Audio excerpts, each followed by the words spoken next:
इधर हरिद्वार में महर्षि दयानंद सरस्वती की 200वीं जयंती और आर्य समाज की स्थापना के 150 साल पूरे होने के अवसर पर स्वामी दयानंद गुरुकुल महाविद्यालय ज्वालापुर में भव्य आर्य राष्ट्र निर्माण शोभा यात्रा निकाली गई। बताते आपको चले कि शोभा यात्रा में हजारों की संख्या में लोगों ने भाग लिया और कार्यक्रम में मुख्य अतिथि के तौर पर योग गुरु बाबा रामदेव उपस्थित रहे।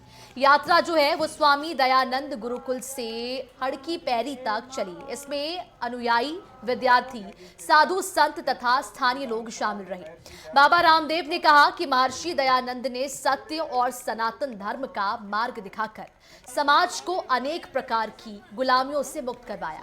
साथ ही साथ पूर्व कैबिनेट मंत्री स्वामी यतीश्वरानंद ने कहा है कि ये यात्रा युवा पीढ़ी को सही दिशा देगी और पूरे देश में जागृति का संदेश फैलाएगी।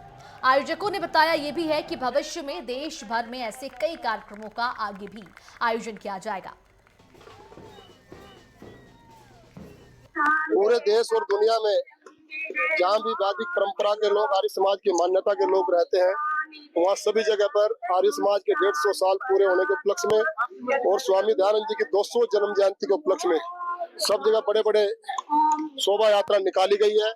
इसीलिए स्वामी दयानंद जी का हरिद्वार से बहुत गहरा नाता रहा है, इसलिए हरिद्वार में भी बड़ी शोभा यात्रा का आज हम लोगों ने इसको पूरा किया है और इसमें बहुत बड़ी संख्या में हमारे आर्यजनों ने, हमारे गुरुकुलों के छात्रों ने भाग लिया है। मैं इसके लिए उन सभी बच्चों को, जिन हमारे आर्य सन्यासियों ने, महापुरुषों ने इसमें भाग लिया है, मैं उनको बहुत बहुत धन्यवाद करता हूँ, शुभकामना बधाई देता हूँ। आर्य समाज का 150वीं यानी कि स्वर्ण जयंती समारोह गुरुकुल परिवार यहाँ पर मना रहा है। स्वामी रामदेव जी के नेतृत्व में बहुत अच्छा कार्यक्रम अभियज्ञ हुआ। फिर मंच पर अलग अलग लोगों के विचार हुए, सभी विद्वानों के विचार वहाँ पर मिले। आर्य समाज ऐसा संगठन है जिसने आजादी की लड़ाई में सबसे महत्वपूर्ण भूमिका निभाई है। इतिहास कहता है 85% आर्य समाजी थे मेरे भाई। जब हमें आजादी मिली, वो तो कुछ लोग स्वार्थी तुच्छ मानसिकता के लोगों ने सत्ता संभाली, आर्य समाज पीछे हट गया और उसी का परिणाम आज देख रहे। काश आर्य समाज आजादी के बाद भी अपनी भूमिका निभाता तो आज ये दयनीय स्थिति ना होती देश की। मेरा नाम स्वामी आदित्य वेश है और मैं आर्य समाज की जो मेन विंग है उसका राष्ट्रीय महासचिव हूँ। दिल्ली में रहता हूँ। पूज्य स्वामी जी के साथ मिलकर के आज जो ऐतिहासिक यात्रा है हरिद्वार में, और वो याद दिलवा रही है महर्षि दयानंद की उन बातों को जो 1867 में उन्होंने यहाँ पाखंड करनी पताका फहराकर की थी।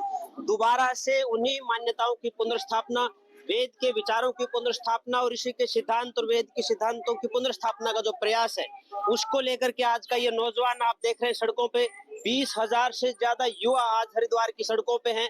एक ही बात कह रहे हैं कि आर्य समाज के झंडे के नीचे आकर के सबको संगठित, संकल्पित होकर के इस राष्ट्र के उत्थान के लिए हमें प्रयास करना है।